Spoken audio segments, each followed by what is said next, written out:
Tak tahulah nak cakap apa. Memang betul pun susah nak cari kerja dekat Indonesia.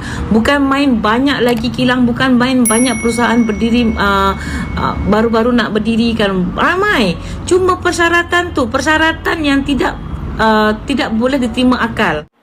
Hai, assalamualaikum warahmatullahi wabarakatuh. Welcome back to my channel Mer React TV. Oke, apa kabar hari ini? Mudah-mudahan kabar daripada kalian semuanya semoga baik-baik saja. Oke teman-teman, di video kali ini jom kita reaction bareng nih keluh kesah daripada TKI di Malaysia. Kenapa dirinya itu memilih bekerja ke Malaysia? Kenapa tidak di Indonesia saja? Karena jawabannya adalah Indonesia susah mencari pekerjaan dan pengangguran semakin meningkat dan semakin meningkat, plus harga pangan di Indonesia semakin mahal. Kok bisa begitu? Oke, biar tidak lama-lama, jom kita play bersama videonya. Let's go. Betul pun susah nak cari kerja dekat Indonesia. Bukan main banyak lagi kilang, bukan main banyak nak cari kerja, bukan main susah lagi.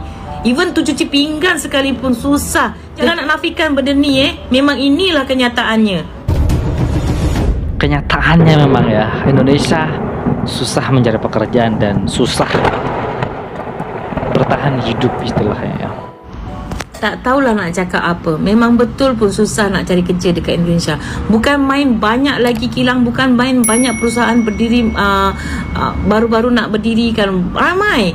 Cuma persyaratan yang tidak boleh diterima akal. Persyaratan tu. Salah satu persyaratan yang tidak boleh diterima akal adalah penampilan menarik. Jadi kalau penampilan diorang tak menarik, contoh diorang hodoh, tak menghina lah kan.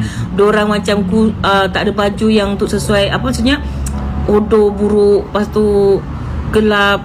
Kau tak terimalah dia sebagai pekerja kau sebab penampilan tak menarik langsung. Kau nak penampilan menarik yang macam mana? Yang macam-macam LC macam tu, yang macam-macam yang duduk gedik-gedik macam tu kan. Yang keduanya pengalaman. Nak dapatkan pengalaman macam mana, sedangkan nak bermula bekerja pun susah.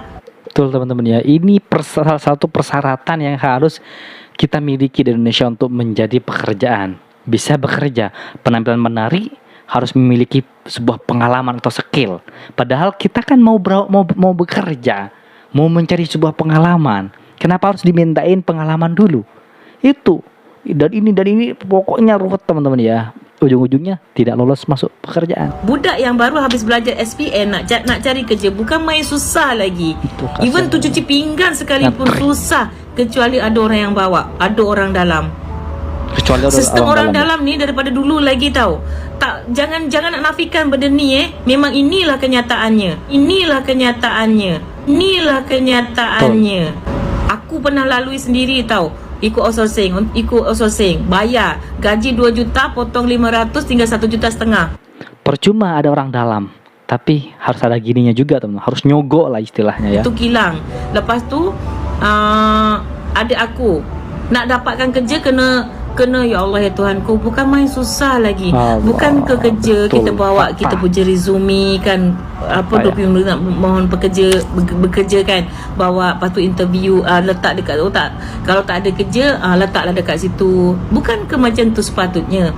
Tolonglah majukan sedikit Indonesia ni. Aku jadi geram sebab kenapa berlambatnya orang yang tak ada kerja, berlambatnya budak-budak yang tak bekerja, dan akhirnya macam mana? Akhirnya budak-budak bila tak kerja, mereka pun nak pakai barang, mereka pun nak handphone, mereka pun nak beli baju kan macam orang lain. Ya kalau mereka kaya. Kalau mereka miskin, bukan miskin lah, maksudnya yang ada sederhana macam mana? Last diorang jadi keledai dadah lah. Ya, itulah pilihan yang terakhir. Itulah kerja yang ada, tak ada syarat, tak ada macam embel-embel macam-macam lain, tak ada. Bahkan teman-teman ya, yang sudah sarjana S1 S2 itu ujung-ujungnya jadi tukang sapu. Gak dihargain ijazahnya loh. Itu di Indonesia. Seandainya seperti Malaysia, tidak berpendidikan pun mereka juga bisa bekerja dengan gaji di atas UMR tertinggi Indonesia loh. Tak pada ijazah pun tak apa. Tak ada pengalaman pun tak payah nak penampilan menarik, buruk rupa, cantik rupa, tak payah. Kau jual je dadah, kau terus dapat duit. Tahu?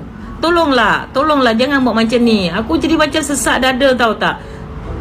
Sebab adik-beradik aku semua susah nak cari kerja. Jangan nak nafikan benda ni betul. Jangan nak nafikan. Tak adalah Indonesia tak payah. Memang betul pun. Di Indonesia tuh susah cari kerja, saking susahnya presiden aja nyariin anaknya kerjaan. Iya, betul sekali. Dijadikan wali kota, dijadikan pemerintah. Aduh, mau jadi apa negara ini? Presidennya saja mencarikan anaknya pekerjaan loh.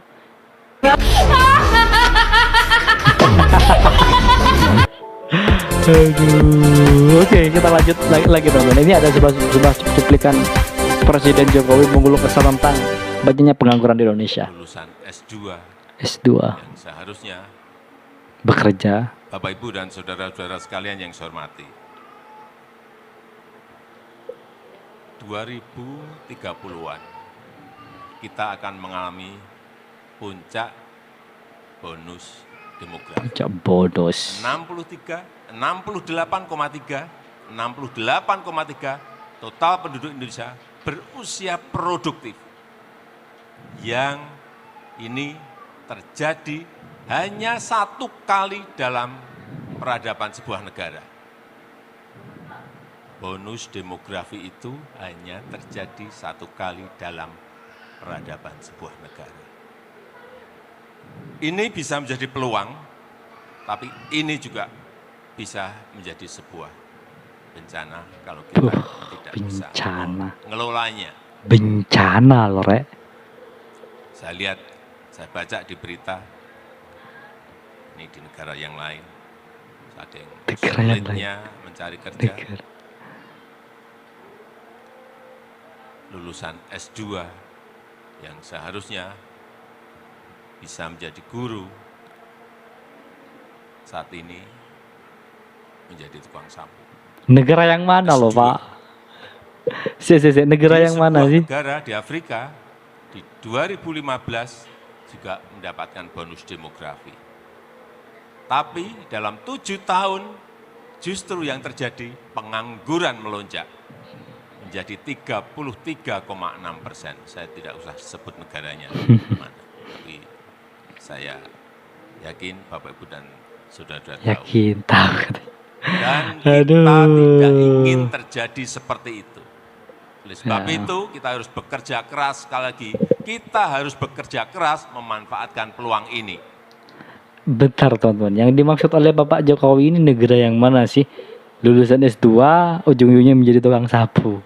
Pasti negara sendiri lah, Pak. Jangan sebut negara tetangga, negara sendiri tentunya ya.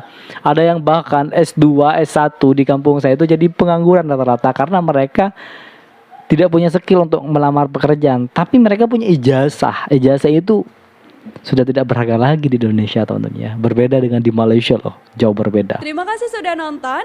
Jangan lupa like, subscribe, dan share ya.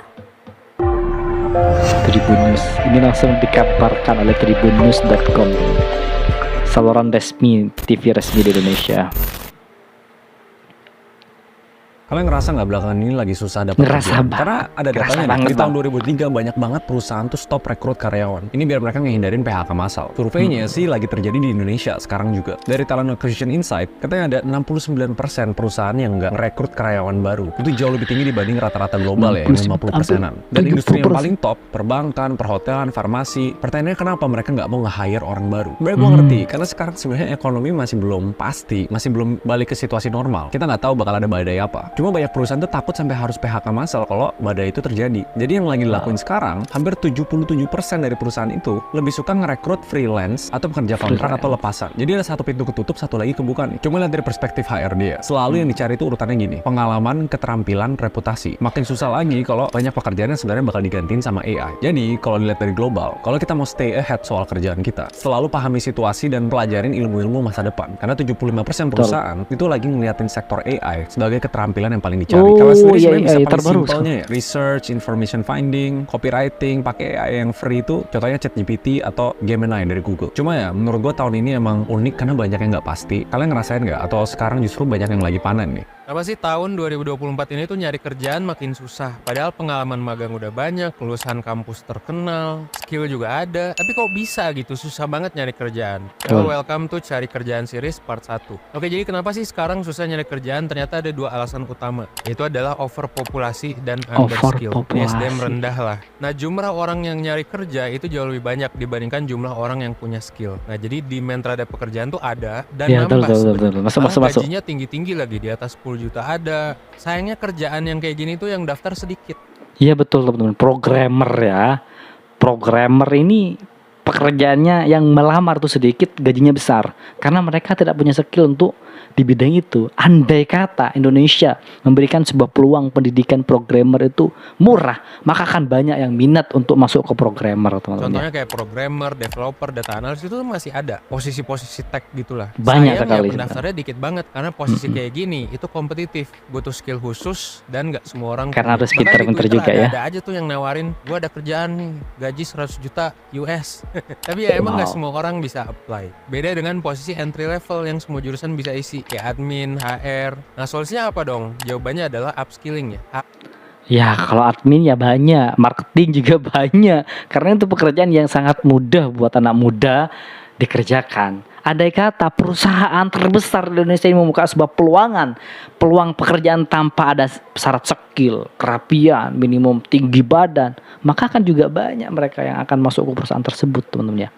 Berhubung tidak ada sama sekali, bahkan sering ditolak karena mereka tidak percaya diri gara-gara persyaratannya yang sangat banyak sekali, akhirnya mereka tidak melamar. Harus upgrade diri lewat bootcamp dan sejenisnya. Buat lo yang udah kerja, jangan ngerasa aman juga. Karena kalau ekonomi lagi sulit, bisa aja kan lo di cut off. Karena sekarang tuh banyak yang di PHK guys. Nah biar siap, makanya jangan lupa upgrade skill. Upgrade skill.